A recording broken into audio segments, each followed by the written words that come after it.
Assalamualaikum warahmatullahi wabarakatuh. Saya Angga Diaksa dengan NIM 4011900021 dari kelas Ekonomi Syariah A akan membahas materi mengenai leasing dengan dosen pengampu Ibu Amila ME. Poin pembahasan yang pertama mengenai macam-macam leasing. Leasing sendiri terdiri dari 4 macam, yaitu yang pertama operating lease atau sewa operasi. Sewa operasi atau sewa jasa secara umum menyediakan dua fasilitas, yaitu pembiayaan dan pemeliharaan. Pihak lessor selain menyediakan fasilitas pembiayaan, diharuskan juga memelihara dan merawat aktiva tetap yang disewakan. Biaya pemeliharaan aktiva sering dimasukkan dalam pembayaran lease. Yang kedua, yaitu financial of capital lease atau lease keuangan atau lease modal. Lease keuangan atau lease modal berbeda dengan lease operasi karena lease keuangan modal ini terdiri dari yang pertama, tidak menyediakan jasa pemeliharaan, dua, tidak dapat dibatalkan, dan yang ketiga, diamortisasi secara penuh dalam arti lessor menerima pembayaran lease sebesar seluruh nilai aktiva ditambah suatu tingkat hasil investasi. Yang ketiga, sell and leaseback. Manfaat dari sell and leaseback ini adalah bahwa penjualan atau lease menerima pembayaran segera sebagai tambahan dana yang dapat diinvestasikan kepada investasi lain. Yang keempat, lease kombinasi atau combination lease. Pada saat sekarang, banyak lessor menawarkan lease dengan suatu persyaratan yang lebih bervariasi. Oleh karena itu, lease sering merupakan gabungan dari lease operasi dan lease keuangan. Poin pembahasan yang kedua mengenai langkah-langkah lease keuangan. Langkah-langkah lease keuangan. Langkah yang pertama, perusahaan pemakai menentukan aktiva yang dibutuhkan, kemudian pergi ke penjual aktiva tersebut. Setelah aktiva ditemukan, lease melakukan negosiasi harga dan pengiriman dengan produsen aktiva. Langkah yang kedua, perusahaan pengguna menghubungi perusahaan leasing untuk membeli aktiva tersebut ke produsen, dan pada saat itu juga perusahaan pengguna melakukan perjanjian untuk menyewa aktiva tersebut dari perusahaan leasing atau perusahaan keuangan. Poin pembahasan yang ketiga mengenai evaluasi oleh lease. Lease atau penyewa harus menentukan bahwa leasing suatu aktiva lebih hemat daripada membeli aktiva dengan sumber pembiayaan dari hutang. Jadi, bagi lease atau penyewa, keputusan sewa biasanya berupa financing decision. Namun, jika biaya modal efektif yang diperoleh dengan leasing lebih rendah dari biaya hutang, maka biaya modal digunakan dalam modal keputusan penganggaran harus dihitung ulang.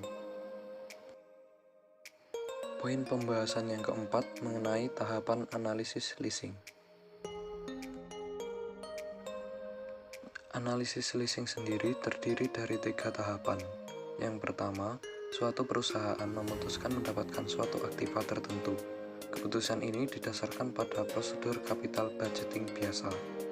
Yang kedua, sekali perusahaan setelah memutuskan untuk memanfaatkan aktiva tersebut, pertanyaan berikutnya adalah bagaimana membiayainya.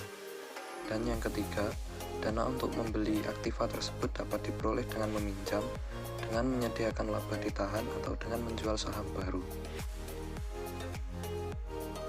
Poin pembahasan yang kelima mengenai analisis leasing versus pinjaman.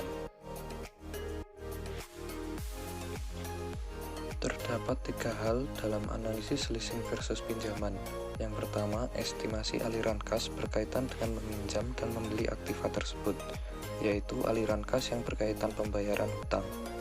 Yang kedua, estimasi aliran kas berkaitan dengan leasing aktiva tersebut. Yang ketiga, membandingkan dua metode pembiayaan untuk menentukan metode yang mempunyai biaya lebih rendah.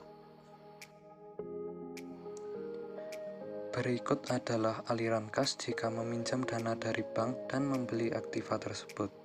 Kemudian, gambaran aliran kas berkaitan dengan leasing. Untuk membandingkan aliran kas biaya dari membeli dan leasing, kedua aliran kas harus diperbandingkan dengan basis nilai sekarang. Tingkat diskonto yang digunakan adalah biaya hutang setelah pajak. Untuk PT ABC adalah 10% dikali 1 min 0,4 dan hasilnya adalah 6%, sehingga diperoleh nilai sekarang atas biaya membeli adalah 60,50. Karena leasing mempunyai nilai sekarang dari biaya lebih rendah, perusahaan seharusnya melakukan leasing terhadap aktiva tersebut. Untuk contoh analisis leasing versus pinjaman, yang pertama, PT Abadi berencana menggunakan angkutan berat dengan umur 10 tahun dan berharga 300 juta, sudah termasuk biaya instalasi dan pengiriman. Namun, PT Abadi akan menggunakan angkutan tersebut hanya selama 5 tahun. PT Abadi dapat meminjam kebutuhan dana sebesar 300 juta dengan biaya sebelum pajak 10%. Yang kedua, nilai sisa angkutan tersebut diestimasikan sebesar 1,5 juta setelah dipakai selama 10 tahun, tetapi nilai sisa setelah dipakai selama 5 tahun adalah 30 juta. Dengan demikian, jika perusahaan membeli aktiva tersebut berharap akan menerima 30 juta sebelum pajak ketika aktiva tersebut dijual dalam waktu 5 tahun. Yang ketiga, PT Abadi dapat melakukan leasing aktiva tersebut selama 5 tahun dengan lease 82,5 juta yang dapat dibayar pada setiap awal tahun. Pihak lessor akan memiliki aktiva tersebut setelah jatuh tempo leasing. Yang keempat, kontrak lease menetapkan bahwa lessor harus merawat aktiva tersebut tanpa tambahan biaya. Akan tetapi, jika PT Abadi meminjam dana dan membeli, perusahaan harus mengeluarkan biaya pemeliharaan sebesar 15 juta setiap awal tahun. Dan yang kelima, tarif pajak adalah 40%.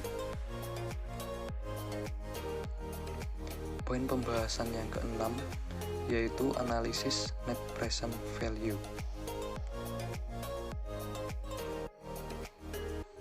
Berikut adalah analisis NPV. Tabel 1 menunjukkan langkah analisis net present value atau NPV dari leasing. Bagian 1 merupakan analisis jika PT Abadi meminjam uang dan kemudian membeli aktiva tersebut. Suku bunga diskonto yang digunakan adalah 6%, sedangkan bagian 2 merupakan analisis atas biaya lease. Langkah berikutnya adalah membandingkan biaya bersih pemilikan dengan biaya bersih leasing. Poin pembahasan yang ketujuh mengenai evaluasi oleh lessor. Lessor sebagai pihak yang menyediakan dana juga harus melakukan analisis terhadap proposal leasing. Analisis lessor tersebut menyangkut 4 hal. Yang pertama, penetapan aliran kas keluar bersih, yang biasanya merupakan harga aktiva yang dileasingkan dikurangi pembayaran leasing di muka. Yang kedua, penentuan aliran kas masuk periodik, yang terdiri dari pembayaran leasing dikurangi pajak pendapatan dan setiap biaya pemeliharaan yang harus ditanggung oleh lessor. Yang ketiga, perkiraan nilai sisa setelah pajak atas properti saat leasing berakhir. Dan yang keempat, penentuan apakah tingkat hasil atas leasing melebihi biaya modal lessor tersebut, atau apakah NPV dari leasing lebih besar dari nol. Sekian yang dapat saya sampaikan. Apabila ada kurangnya saya mohon maaf. Wallahul muwaffiq ila aqwamit thoriq. Wassalamualaikum warahmatullahi wabarakatuh.